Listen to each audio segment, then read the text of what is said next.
आज माघ शुक्ल त्रयोदशी शके 1937 सादर करत आहोत ठाणे वार्ता। ठळक घडामोडी। 96व्या अखिल भारतीय मराठी नाट्य संमेलनाचं उद्धव ठाकरे यांच्या हस्ते उद्घाटन। सोहळ्यात लोकप्रतिनिधींचंच वर्चस्व। मुंबईत नाट्य संग्रहालय उभारण्याचं उद्धव ठाकरे यांचं आश्वासन आणि नाट्य संमेलनाचं अध्यक्षपद हे केवळ शोभेचंच, फैयाज यांची खंत। या आणि इतर घडामोडी विस्तृतपणे पण काही क्षणातच। ठाणे वार्ता पहा श्रीस्थानक वाहिनीवर। आता सकाळी 9:15 पासून रात्री 9:15 पर्यंत ठाणे वार्ता, ठाण्यातील पहिलं दृकश्राव्य माध्यम। श्रीस्थानक वाहिनी ठाण्याची स्वतःची वाहिनी। ठाण्यातील घडामोडी, कार्यक्रम, वादविवाद, अगदी गाणी, नाटक याचा आनंद घर बसल्या पहा श्रीस्थानक वाहिनी। आपल्या ठाण्याचं हक्काचं व्यासपीठ श्रीस्थानक वाहिनी। ठाणे वार्ता आता संकेतस्थळावर देखील ठाणेवार्ता.com वर क्लिक करा आणि ठाण्याच्या घडामोडी जाणून घ्या। ठाण्यातील पहिलं ऑनलाईन माध्यम ठाणेवार्ता.com। नमस्कार मंडळी, दर रविवारी पाहायला विसरू नका। नमस्कार मंडळी, आपल्या प्रश्नांचं थेट उत्तर। ठाणे वार्ता पहा श्रीस्थानक वाहिनीवर। आता सकाळी 9:15 पासून रात्री 9:15 पर्यंत ठाणे वार्ता, ठाण्यातील पहिलं दृकश्राव्य माध्यम। नाट्य संमेलनाचं अध्यक्षपद हे निव्वळ शोभेचं बाहुलं असून उत्सवातील गणपतीसारखं आहे। या पदावरील व्यक्तीला कोणतेही अधिकार नसून नाट्य संमेलनाचं अध्यक्षपद किमान दर 2 वर्षाचं असावं अशी मागणी मावळत्या नाट्य संमेलनाच्या अध्यक्षा फैयाज शेख यांनी केली। 96व्या अखिल भारतीय मराठी नाट्य संमेलनाची सुरुवात ठाण्यात झाली। यावेळी अध्यक्षपदाची सूत्र गंगाराम गवाणकर यांच्याकडे सोपवताना त्यांनी ही मागणी केली। ग्रंथदिंडी, सांस्कृतिक कार्यक्रमांची रेलचेल, नाट्य क्षेत्रातील दिग्गजांची उपस्थिती अशा वातावरणात नाट्य संमेलनास सुरुवात झाली। नाट्य संमेलन अध्यक्षांनी रंगभूमीसाठी काही करावं अशी अपेक्षा असेल तर त्याची मुदत किमान 2 वर्ष असावी। साहित्य संमेलन अध्यक्षांना जसा निधी दिला जातो तसा निधी नाट्य संमेलन अध्यक्षांनाही मिळावा अशी ही अपेक्षा फैयाज यांनी यावेळी बोलताना व्यक्त केली। नाट्य संमेलनामध्ये कलावंतांचा सहभाग असावा अशी सर्वसाधारण अपेक्षा असते, मात्र कालच्या उद्घाटन सोहळ्यात शिवसेनेची छाप दिसून आली। व्यासपीठावर अगदी मोजकेच आवश्यक 1-2 कलावंत वगळता व्यासपीठावर आमदार, खासदार, मंत्री अशी नेते मंडळीच होती, तर ज्यांच्यासाठी नाट्य संमेलन आयोजित केलं जातं अशी कलाकार मंडळी प्रेक्षकांमध्ये बसलेली दिसत होती। विविध बोलीभाषेतील लेखकांना त्यांच्या भाषेतील नाटकं लिहायला भाग पाडून बोलीभाषेतील नाटकांच्या स्पर्धांचं आयोजन करावं आणि त्याचे प्रयोग राज्यभर करावेत अशी सूचना 96व्या नाट्य संमेलनाचे अध्यक्ष गंगाराम गवाणकर यांनी केली। एका शानदार सोहळ्यात गंगाराम गवाणकर यांनी मावळत्या अध्यक्षा फैयाज यांच्याकडून नाट्य संमेलन अध्यक्षपदाची सूत्र स्वीकारली। त्यावेळी अध्यक्षपदावरून बोलताना त्यांनी ही सूचना केली।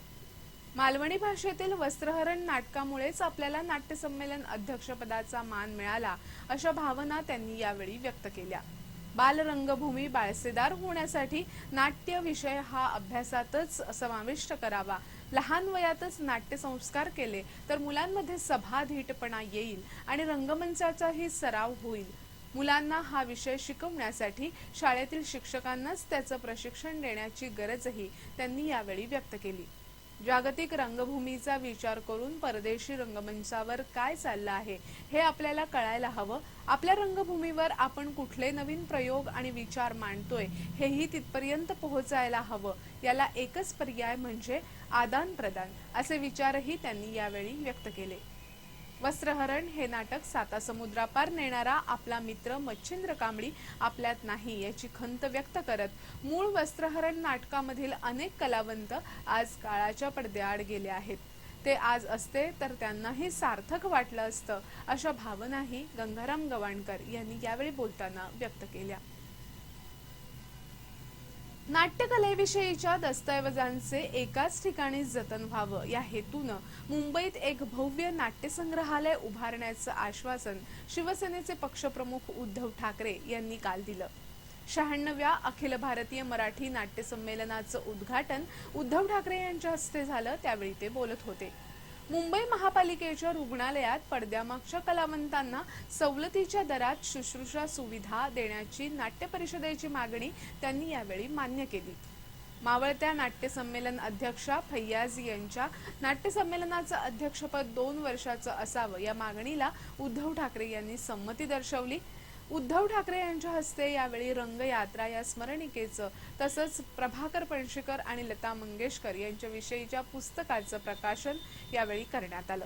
यावेळी पडद्यामागील कलाकारांच्या मुलांना उद्धव ठाकरे यांच्या हस्ते शिष्यवृत्ती प्रदान करण्यात आली। ठाणे वार्ता पहा श्रीस्थानक वाहिनीवर आता सकाळी 9:15 पासून रात्री 9:15 पर्यंत ठाणे वार्ता, ठाण्यातील पहिलं दृकश्राव्य माध्यम। आपला परिसर स्वच्छ आणि सुंदर ठेवण्यासाठी ठाणे महापालिकेत सहकार्य करा। ओला सुका कचरा वेगवेगळा जमा करा आणि रोगराईपासून मुक्तता मिळवा। ठाणे वार्ता आता संकेतस्थळावर देखील ठाणेवार्ता.com वर क्लिक करा आणि ठाण्याच्या घडामोडी जाणून घ्या।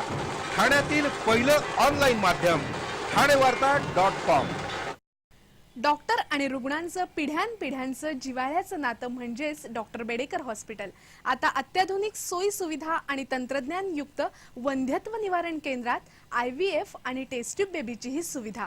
डॉक्टर बेडेकर हॉस्पिटल, महर्षी कर्वेपथ, ठाणे। 65 वर्षांची निरंतर सेवा। ठाणे वार्ता पहा श्रीस्थानक वाहिनीवर आता सकाळी 9:15 पासून रात्री 9:15 पर्यंत ठाणे वार्ता, ठाण्यातील पहिलं दृकश्राव्य माध्यम। भारतीय जनता पक्षाच्या ठाणे शाखेतर्फे जवाहरलाल नेहरू विश्वविद्यालयातील विद्यार्थ्यांनी दिलेल्या भारत विरोधी घोषणांच्या विरोधात आज जिल्हाधिकारी कार्यालयावर मोर्चा काढण्यात आला।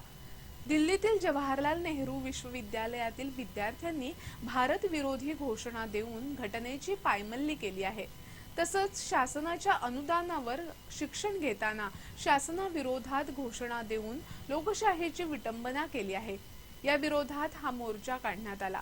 या कृत्यामध्ये सहभागी असणाऱ्या विद्यार्थी आणि राजकीय नेत्यांवर कडक कारवाई करावी या मागणीसाठी भारतीय जनता पक्षाचे ठाणे शहर अध्यक्ष संदीप लेले यांच्या नेतृत्वाखाली जिल्हाधिकारी कार्यालयावर हा भव्य मोर्चा काढण्यात आला होता।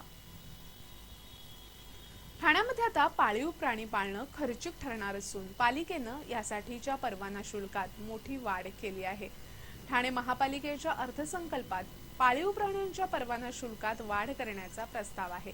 महाराष्ट्र महापालिका अधिनियमानुसार ठाणे शहरात कुत्रा पाळणाऱ्यांसाठी वर्षाला 100 रुपये परवाना शुल्क द्यावं लागत होतं। 2007 पासून असणाऱ्या या शुल्कात कोणतीच वाढ झाली नव्हती। पालिका प्रशासनानं आता या परवाना शुल्कात चौपटीनं वाढ केली आहे। त्यामुळे आता कुत्र्यासारखा पाळीव प्राणी पाळायचा असल्यास 100 ऐवजी 400 रुपये मोजावे लागणार आहेत। तर कुत्रा पाळण्याच्या परवान्यासाठी द्याव्या लागणाऱ्या अनामत रकमेतही 5 पट वाढ करण्यात आली आहे। आता या अनामतीसाठी 2000 रुपये मोजावे लागणार आहेत। ढोल ताशा पथकांचा आवाज, बँड पथकाची मानवंदना, आदिवासी आणि कातकरी समाजातील लोकनृत्य, ठाणेकरांनी सादर केलेले नाट्यप्रवेश, त्याचबरोबर नाट्यसृष्टीतील कलाकारांची उपस्थिती यामुळे नाट्य संमेलनानिमित्त काढण्यात आलेली नाट्यदिंडी लक्षवेधी ठरली होती। नाट्य संमेलन अध्यक्ष गंगाराम गवाणकर यांच्या उपस्थितीत लेखक श्याम फडके यांच्या घरापासून ही दिंडी काढण्यात आली। या दिंडीमध्ये शैक्षणिक, सामाजिक, सांस्कृतिक चळवळीतील मंडळींचे 20 चित्ररथ सहभागी झाले होते। संमेलनाच्या माजी अध्यक्षा फैयाज, मोहन जोशी, पालकमंत्री एकनाथ शिंदे, राजन विचारे यांच्यासह ठाणेकर तसंच रंगकर्मीही मोठ्या उत्साहानं या नाट्यदिंडीत सहभागी झाले होते। ब्राह्मण सोसायटीतून सुरू झालेली ही दिंडी गोखले रस्ता मार्गे संमेलन स्थळी गेली। या नाट्यदिंडीत 4 ढोलताशा पथक, ब्राह्मण शिक्षण मंडळ, शिवसमर्थ विद्यालय, सरस्वती क्रीडा संकुल, भगवती विद्या मंदिर, बेडेकर विद्या मंदिर, श्रीरंग विद्यालय अशा विविध शैक्षणिक संस्थांनी आपला सहभाग नोंदवला होता।